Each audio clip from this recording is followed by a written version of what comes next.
Hello everyone, this is the second part of complex logarithmic function and here is a question from this topic. So it's asked to find the value of log I to the power minus I. So here log I to the power minus I can be written as minus I log I.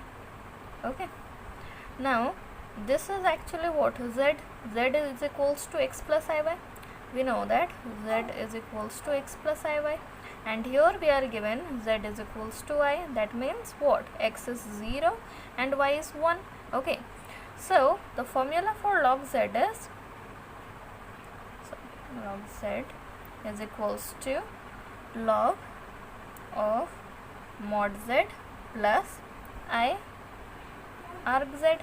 Okay, now this is equals to log mod z. Mod z is equals to what? Root over of x square plus y square.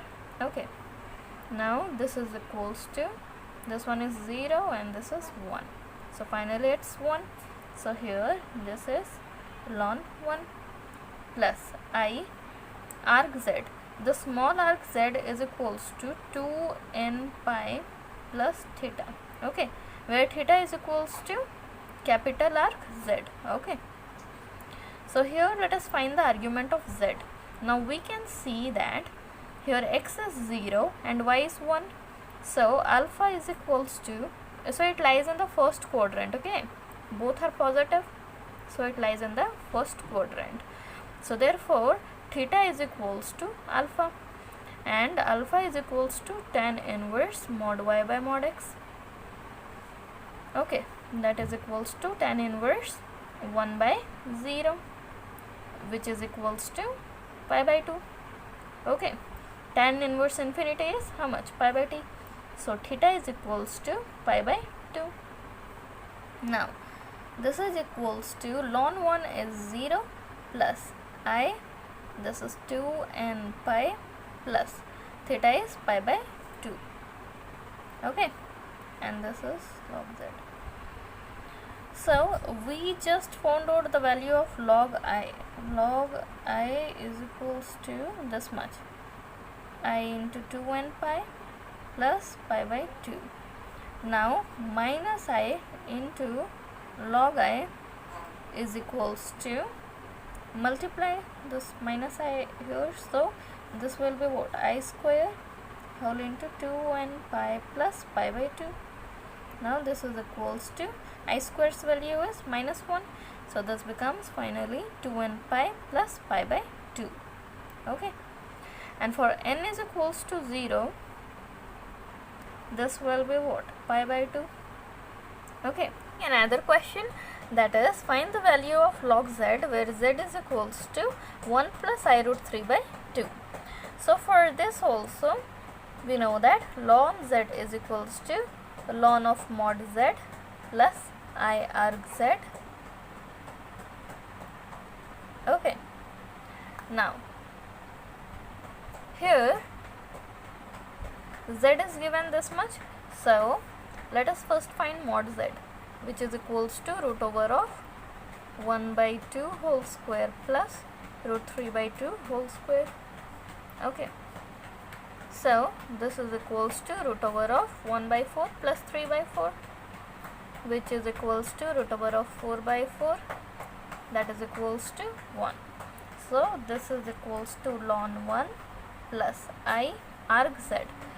So we can see that x is equals to 1 by 2 and y is equals to root 3 by 2. Both are positive, right? So it lies in the first quadrant. Hence we are having argument is equals to alpha. Theta is equals to alpha, which is equals to tan inverse y by x mod y by mod x. Okay, so now this is equals to tan inverse y is root 3 by 2 by 1 by 2. Okay, that is equals to tan inverse pi by root 3 by 1. Okay, this 2 cancels, and now this is equals to tan inverse root 3 is equal to pi by 3. Okay, so we got this one. as pi by 3. Now we know that the value of log 1 is 0 and this is plus I pi by 3. So finally its answer is I pi by 3. Okay. So the next question is, prove that the limit z tends to 0, z bar by z does not exist. Okay. So let us prove this. Limit z tends to 0, z bar by z. Okay. Now we know that this is equals to limit z is equals to x plus iy. Okay. So this is x comma y tends to 0, 0. Fine. And z bar is x minus iy and z is x plus iy. Okay. Now on substituting the value of x and y in this, we will get this as 0 by 0. Fine. So this is a 0 by 0 form. So therefore whenever we are asked to find the limit at z tends to 0, then we will assume y as mx. Okay. So let y is equals to mx.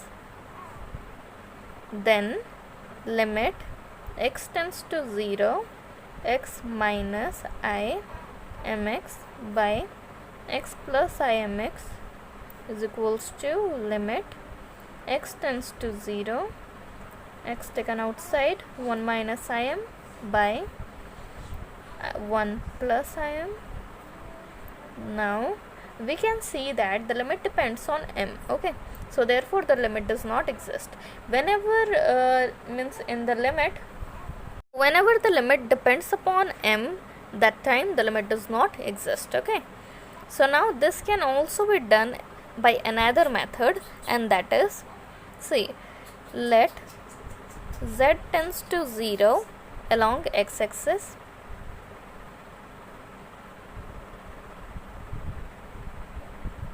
that is y will be 0.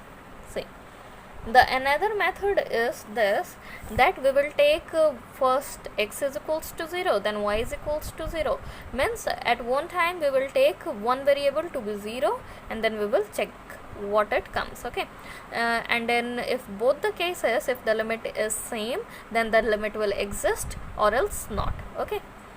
So now let z tends to 0 along x-axis, then along x-axis we can see that here y is equals to 0, so therefore we have taken, so therefore here y is equals to 0. And now we know that z is equals to x plus iy, so this reduces to y 0, so z equals to x, and z bar is equals to x minus iy. Again here also y is 0, so this reduces to x. So now limit x tends to 0, x by x is equals to 1. Okay. Then next is, let z tends to 0 along y-axis, then x is equals to 0. Okay. And in this case we will get z is equals to iy. Okay, because x is equals to 0 and z bar is equals to minus iy because x is equals to 0. And now limit y tends to 0, iy by minus iy is equals to how much? Minus 1. Now as we can see from here, both these limits are not equal, so therefore the limit does not exist. Okay.